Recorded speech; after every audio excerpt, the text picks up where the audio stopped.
The birthmark on Emma's left shoulder blade looked like 3 intertwined flames, black as coal against her pale skin. Her mother cried when she first saw it in the delivery room, but never explained why. Growing up in Millbrook, population 3,847, Emma learned to hide it under long sleeves and high collars. The other kids whispered when they caught glimpses of it during gym class. Devil's mark, they called it. Witch, but Emma wasn't a witch. She was just a 17-year-old girl who wanted to understand why her mark glowed red whenever she felt strong emotions, why dogs whimpered and backed away from her, why her touch could make flowers wilt or bloom, depending on her mood. The dreams started on her 10th birthday. A man with eyes like burning embers stood at the edge of a river made of fire, calling her name. He said she belonged to him, that she'd been promised before she was born. Emma would wake up screaming, drenched in sweat, her mother's frightened face hovering above her. It's just nightmares, baby. Nothing more. But mothers lie to protect their children, and Emma's mother had been lying for 17 years. The truth was written in ancient Greek across Emma's shoulder blade, invisible to everyone, except those who knew the old language. Those who remembered the old bargains. It translated to 3 words that would change everything. Claimed by Hades when Emma's grandmother finally arrived in Millbrook that summer, carrying secrets older than the town itself. Everything Emma thought she knew about her life, her family, and her destiny was about to shatter like glass. Let me know in the comments where you're watching this from. I love connecting with viewers from all around the world. Now let's dive into Emma's story. Emma had always known her family was different, though she couldn't pinpoint exactly how. Her mother, Sarah, never spoke about Emma's father. Not his name, not his face, not even a single memory. When Emma asked as a child, her mother's eyes would glaze over, distant and afraid, before she'd change the subject. The photo album started when Emma was 3 months old. Nothing before that existed. As if Emma had simply materialized into the world, fully formed. The townspeople of Millbrook treated them with cautious politeness, the kind reserved for outsiders who never quite belong no matter how many years pass. They'd arrived when Emma was an infant, her mother fleeing from something she refused to name. Sarah worked 3 jobs to keep them afloat, cleaning houses during the day, waitressing at night, and doing bookkeeping on weekends. She was young, too young some said, barely 22 when Emma was born. But she carried herself with the weariness of someone much older, someone who'd seen things that aged the soul faster than time ever could. Emma grew up in their small rental house on the edge of town, where the pavement turned to dirt and the forest pressed close. Her mother planted wolfsbane and rowan trees. In the yard, herbs and protective charms hidden in every corner of their home. Old traditions, she'd say when Emma questioned the strange arrangements. My grandmother taught me, but Emma had never met her grandmother, never even heard her name spoken aloud until that June morning when a telegram arrived. The summer Emma turned 17, everything accelerated toward a truth she couldn't escape. She'd started seeing shadows that moved independently of their sources, heard whispers in languages she didn't know but somehow understood. The mark on her shoulder burned constantly now, pulsing with heat that left her feverish and disoriented. She'd collapsed twice in the past month, visions of that burning river flooding her mind. The man with ember eyes reaching out his hand. Come home, daughter of my oath, he'd say. Your mother cannot hide you forever. Emma started researching. Late nights in the town library, ancient mythology books spread across the table, her phone flashlight illuminating passages about gods and mortals, deals and debts. Greek mythology mentioned Hades making bargains, offering favors in exchange for prices too steep to imagine. She read about the Eleusinian mysteries, about women who served as priestesses of the underworld, about children born bearing the marks of divine claim. The pieces started fitting together in ways that made her stomach turn. Her mother found her surrounded by books one night, tears streaming down Emma's face. Sarah stood frozen in the doorway, her worst fear realized. You're looking, she whispered. I'd hoped you'd never look. Emma turned to her mother, the mark on her shoulder glowing bright enough to cast red shadows across the room. Who is my father? The question hung between them like a blade. Sarah's lips trembled as 17 years of secrets fought against 17 years of love. Not who? She finally said, her voice breaking. What? That's when Emma's grandmother arrived, and nothing would ever be the same. The woman who stepped out of the black car the next morning looked nothing like Emma expected. Tall and regal with silver hair braided down her back. She moved with the confidence of someone who'd walked through fire and emerged unscathed. Her eyes, the same shade of green as Emma's, held centuries of knowledge. She wore dark clothes despite the summer heat, and around her neck hung a pendant identical to the mark on Emma's shoulder.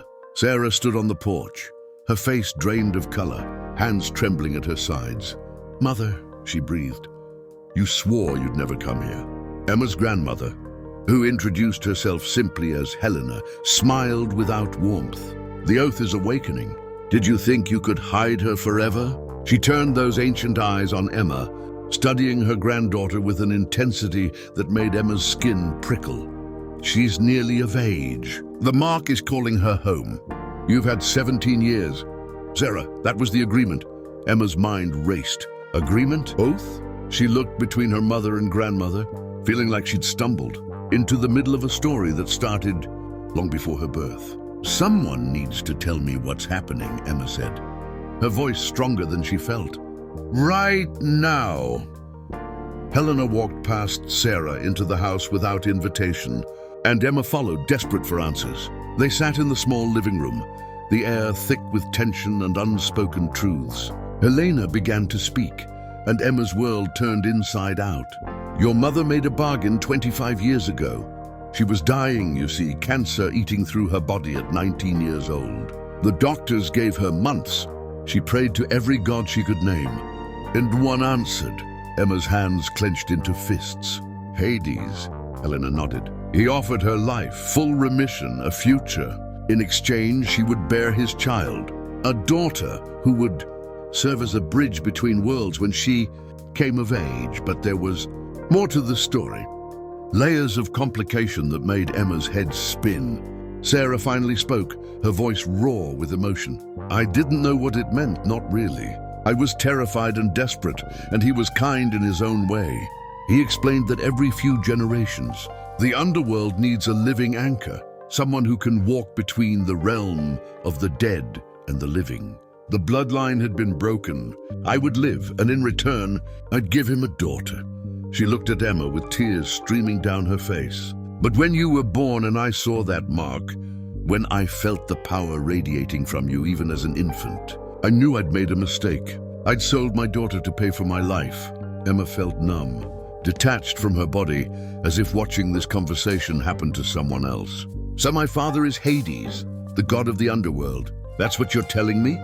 Helena leaned forward.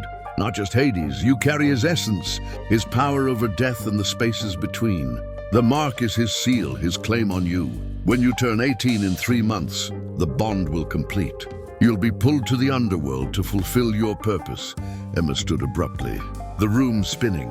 "My purpose? I'm 17. I have college applications, a job at the bookstore, friends. I have a life."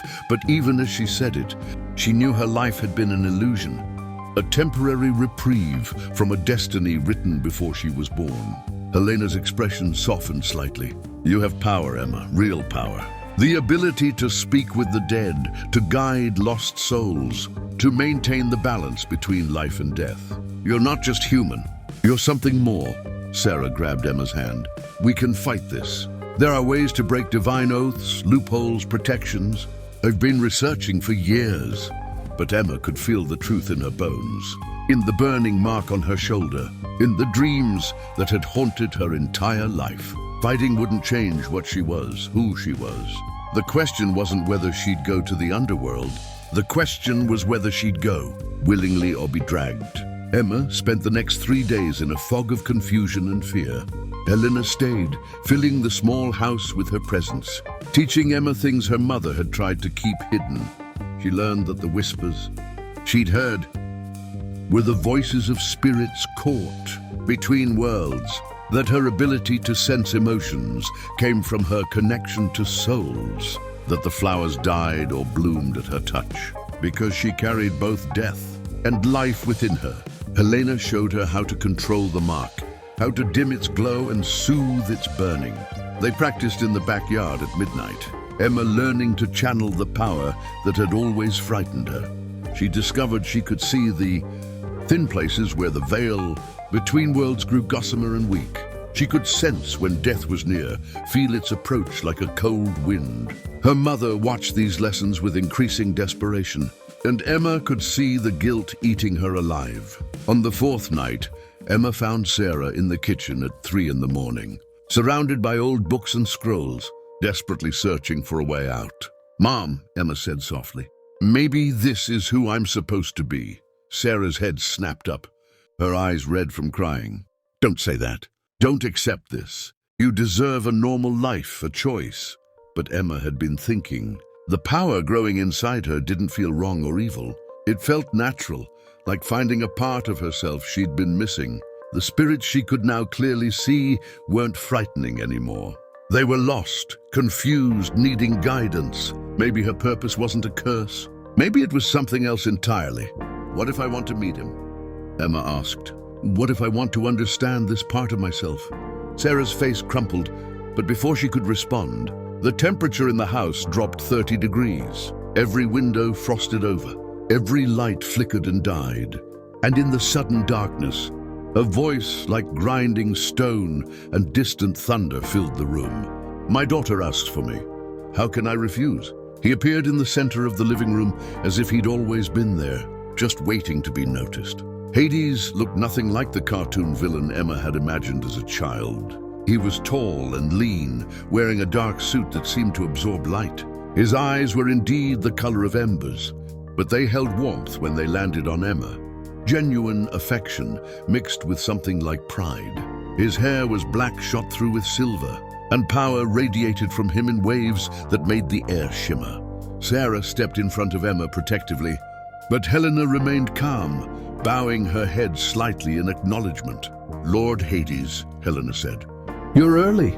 The agreement was 18 years, he smiled, and it transformed his austere face into something almost gentle. "She called, I came. The oath recognizes its own." His gaze shifted to Emma, seeing past her mother's protective stance. "Hello, Emma. I've watched you grow from afar. You've become remarkable." Emma's heart hammered against her ribs, but she stepped around her mother to face him directly. Fear would get her nowhere. If this was her father, her destiny, she needed to confront it head-on. "You made my mother choose between death and giving up her child. That's not kindness." Hades inclined his head, accepting the accusation. "You're right. It was necessity disguised as mercy." The balance was breaking. Without a bridge between worlds, souls were becoming lost, trapped, suffering. "Your mother's desperation gave me an opportunity to restore what was broken, but it cost both of us something precious." He looked at Sarah with something like regret. "I did not anticipate how difficult it would be to watch from a distance, unable to protect or guide my own daughter." Sarah's voice shook with barely contained fury. "You took her from me before she was even born. Don't pretend you care." But Hades surprised them all. "I care more than you know. Why do you think no harm has ever truly touched her? Why do you think Millbrook has remained peaceful, despite the darkness that presses against its borders? I've guarded my daughter every day of her life." Emma felt something shift inside her, a connection forming that she'd been resisting. What happens when I turn 18? The question everyone had been dancing around finally spoken aloud. Hades stepped closer, and Emma noticed he cast no shadow. "You have a choice, despite what you've been told. You can come to the underworld, learn your power, serve as the bridge and guide souls to their proper rest. Or you can refuse, remain mortal, live a human life and let the oath die with you." He paused, and pain flickered across his immortal face. "But if you refuse, the balance breaks again. Souls will wander, the dead will not find peace, and you'll live knowing you turned away from the only purpose that could give your power meaning." It wasn't the ultimatum Emma expected. It was worse. It was a choice that would haunt her no matter what she decided. And she only had 3 months to figure out which version of herself she could live with becoming.